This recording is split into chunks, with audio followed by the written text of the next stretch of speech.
इस वीडियो में मैं आपको बताऊंगी मेंटेनेंस लेने के लिए तो बहुत सारे सेक्शंस वगैरह है, बट मेंटेनेंस ना देने के लिए कौन सा लॉज है। हस्बैंड के नाम पर मेंटेनेंस फाइल ऑलरेडी कर दिया गया है, तब आपको क्या करना है। वाइफ मेंटेनेंस किसी भी तरीके से क्लेम कर सकते। 498A का फॉल्स केस हो जाए या लंबा खींचने लगते हैं ताकि उनको इंटरिम मेंटेनेंस ज्यादा मिल सके। तो मेंटेनेंस नहीं देने के लिए जो लॉज है उसको मैं ज्यादा फोकस करूँ। डेफिनेटली आपको मेंटेनेंस नहीं देना पड़े। इनका घर में आना सबसे पहले बंद कर दीजिए। लड़की की मम्मी आजकल फॉल्स रेप केसेस के साथ ही साथ 498A का केस जितना तेजी से इंडिया में बढ़ रहा है, उतनी तेजी से ही मेंटेनेंस केसेस भी फाइल हो रहा है। और जैसे कि आप सभी लोगों को पता है, वाइफ मेंटेनेंस किसी भी तरीके से क्लेम कर सकते हैं। 498A का फॉल्स केस हो जाए या फिर कोई भी DV एक्ट का केस फाइल हो जाए तो वाइफ को मेंटेनेंस देना, यही एक जनरल रूल बन गया है।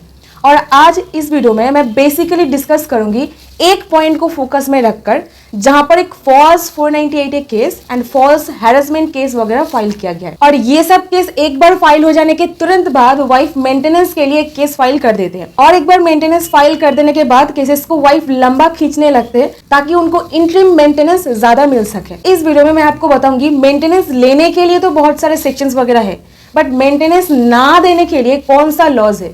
सो मेंटेनेंस नहीं देने के लिए जो लॉज है उसको मैं ज्यादा फोकस करूंगी। सबसे पहले देखिए, वाइफ DV एक्ट में कोई केस फाइल कर सकते हैं, या फिर सेक्शन 9 में कोई केस फाइल कर सकते हैं, या फिर 125 CRPC जो मेंटेनेंस के लिए डील करता है वहां पर केस फाइल कर सकते हैं, क्योंकि वही एक सेक्युलर इन नेचर मतलब धर्म निरपेक्ष सेक्शन CRPC में डाला गया है जहां पर वाइफ मेंटेनेंस क्लेम कर सकते हैं।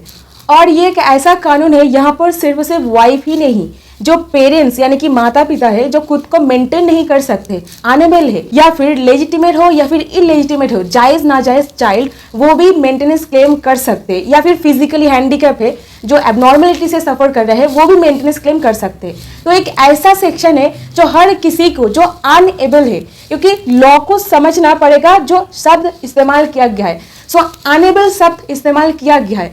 सो जो खुद को मेंटेन नहीं कर सकता है, इनकेपेबल है, उनको यहाँ पर मेंटेनेंस दिया जाता है। तो सबसे पहले देखिए, यहाँ पर बोला गया है वाइफ मतलब एक ऐसा वाइफ जो डाइवोर्स हो गया है बट रीमैरी नहीं की है, मतलब दूसरी शादी तुरंत बाद नहीं कर ली है, उनको ही मेंटेनेंस दिया जाएगा। तो मुद्दे के बाद देखिए, ये तो हो गया मेंटेनेंस देने की सेक्शन। अब मेंटेनेंस नहीं देने के लिए यही सेक्शन 125 के क्लॉज 4 ये डील करता है मेंटेनेंस कहां पर नहीं दिया जाएगा। 3 चीजें बताया गया है जहां पर वाइफ मेंटेनेंस क्लेम नहीं कर सकता है। सबसे पहला ग्राउंड दैट एडल्ट्री, अगर वाइफ का कोई एक्सट्रामैरिटल अफेयर वगैरह चल रहा है वहां पर नहीं मिलेगा। और दूसरा पॉइंट, जहां पर वाइफ अपने मर्जी से घर छोड़ करके गए, मतलब ससुराल छोड़ करके गए। अब यहाँ पर ध्यान देने वाला एक बात है दैट वाइफ एक एडवोकेट हायर करेंगे। वाइफ कभी भी ये नहीं बोलेंगे दैट मैं अपने मर्जी से ससुराल छोड़ करके आ गई हूँ वापस, क्योंकि एडवोकेट उनको ये नहीं बोलने देंगे, ठीक है, क्योंकि मेंटेनेंस नहीं मिल पाएगा। तो इस तरीके से अगर आपके पास सॉलिड एविडेंस रहा दैट वाइफ अपनी मर्जी से ही छोड़ करके गए, उनको डेफिनेटली ये बोलने के लिए कहेंगे दैट ये सब कुछ मेरे साथ हुआ है, मारपीट हुआ है वगैरह वगैरह, क्योंकि मेंटेनेंस क्लेम करने के लिए एक सॉलिड ग्राउंड बन जाता है। और तीसरा ग्राउंड दैट जहां पर म्यूचुअल कंसेंट है। तो म्यूचुअल कंसेंट के वजह से आप अलग रह रहे हो, अगर आप इसको कोर्ट में प्रूव कर पाते हो देन डेफिनेटली आपको मेंटेनेंस नहीं देना पड़ेगा। तो यही एक लॉ है जो मेंटेनेंस नहीं देने का बात करता है। और इसके अलावा और भी बहुत सारे जजमेंट्स हैं जो सब कुछ मेंटेनेंस देने के लिए ही बोलता है। अभी देखिए, जहां पर एक हस्बैंड के नाम पर मेंटेनेंस फाइल ऑलरेडी कर दिया गया है, तब आपको क्या करना है। तब देखिए, सबसे पहला जो एक पॉइंट आपको बताऊंगी जो आपको करना है, दैट अगर बैंक अकाउंट पर पैसा वगैरह है तो आप उसको किसी और के नाम पर ट्रांसफर कर दीजिए।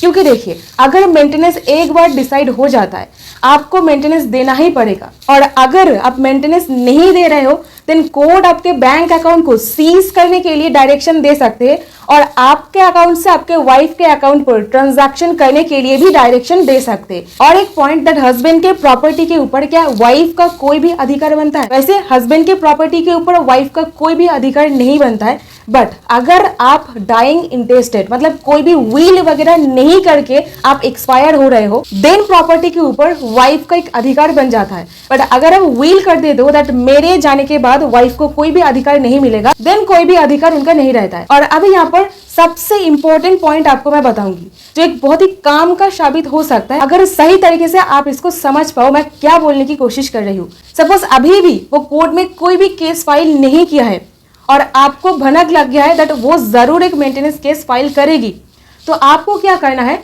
सपोज आपके मतलब आप जहां पर रहते हो वो एक अलग डिस्ट्रिक्ट है और आपके पेरेंट्स कोई और अलग डिस्ट्रिक्ट से है, और ये भी हो सकते हैं वो लोग वहां पर रहते हैं।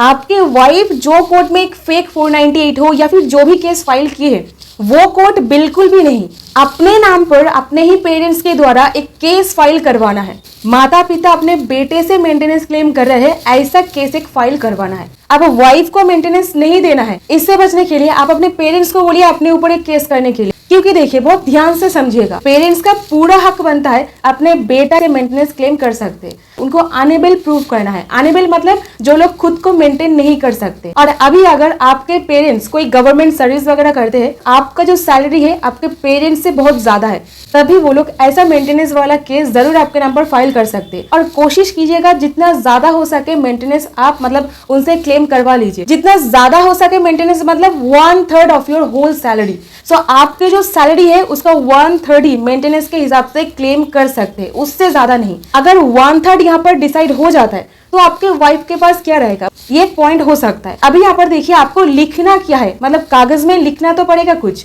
वहां पर आपको कुछ भी उल्टा सीधा नहीं लिखना है, क्योंकि आपके बेटे के साथ आप लोगों को रहना भी है एक साथ। तो इसलिए आप लिखोगे कि एक इक्वल स्टैंडर्ड मेंटेन करने के लिए ज्यादा खर्च यहाँ वहां कर देते, और हम लोगों को भी अपना गुजारा करने के लिए कुछ भी तो चाहिए होगा, ठीक है। तो ऐसा करके आपको लिखना है ताकि आप आगे चल करके एक साथ में भी रह सकते हो। और यहाँ पर सिर्फ पेरेंट्स ही नहीं है, अगर आपके कोई ब्रदर या फिर सिस्टर है आपसे छोटे है, जिनका शादी ब्याह नहीं हुआ है या फिर नाबालिग है, तभी उनके द्वारा आप अपने ऊपर एक मेंटेनेंस की क्लेम वगैरह करवा सकते हो। तो ये गया 2 टिप्स जो आपको शायद फॉलो करना चाहिए, ताकि आप जो झूठी मतलब मेंटेनेंस केस पर फंस गए हो वहां पर आपको पैसा वगैरह नहीं देना पड़े। और यहीं पे वीडियो के एकदम एंड में 2 बात जरा आपको बोलना चाहूंगी, प्लीज ध्यान लगा करके सुन लीजिएगा। देखिए ज्यादातर मैट्रिमोनियल केसेस इंडिया में होता है 2% के लिए। हर वक्त मीडिएशन ऐसा करके कोशिश कीजिएगा करने का, जरा ऑब्जर्व करके देखिएगा। ज्यादातर मैट्रिमोनियल डिस्प्यूट एक होता है ऐसा कोई फैमिली फ्रेंड जो आपके घर में लगातार आते जाते रहते हैं, जिनसे आप बहुत सारे बातें वगैरह करते हो, जो आते हैं आप उनके ऊपर ट्रस्ट करते हो। यही इंसान जाने अनजाने में फूट डालने की काम करते हैं, इनका घर में आना सबसे पहले बंद कर दीजिए। और दूसरा होता है लड़की की मम्मी। सो बुरा मत मानिएगा, मोस्ट ऑफ द केसेस में ऐसा देखा गया है दैट लड़की की मम्मी बहुत दखल अंदाजी करने लगते हैं उनके बेटी के ससुराल में। सो फोन करके ऐसा कुछ बोलेंगे या फिर आ करके ऐसा कुछ सजेशंस वगैरह देंगे, ऐसा बिल्कुल भी मत कीजिए। बेटी की एक बार शादी हो गया है, इसका मतलब थोड़ा सा तो आपका मतलब अटैचमेंट वगैरह कट करने की जरूरत है। उतना ज्यादा उनके साथ अब इन्वॉल्व होकर के रहो तो वो अपने मतलब घर में ठीक ठाक से कैसे रह पाएगी। अपना सजेशंस उनको कम दीजिए, बट हाँ बेटी को जो प्रॉब्लम्स वगैरह हो रहा है अपने तजुर्बे से सजेशंस वगैरह जरूर दीजिएगा, कॉम्प्रोमाइज कैसे किया जाता है। क्योंकि कोर्ट का भी ये उद्देश्य नहीं होता है कि ब्रेक कर दे, अलग कर दे। कोर्ट सबसे पहले देखते हैं कॉम्प्रोमाइज का जगह कोई बचा है, रियूनियन हो सकता है या फिर नहीं। अगर कोई लास्ट होप ही नहीं रह सकता है, एकदम टर्मोइल क्रिएट हो गया है, वहां पर ही डाइवोर्स के ऑर्डर पास किया जाता है। उनको अपना सेल्फ रिस्पेक्ट ध्यान में रख करके अपना सजेशंस अपने घर पर ही चलाना चाहिए। So that's it. I hope आपको ये वीडियो पसंद आया। अगर पसंद आया एक लाइक शेयर और चैनल को सब्सक्राइब करना बिल्कुल भी मत भूलिएगा।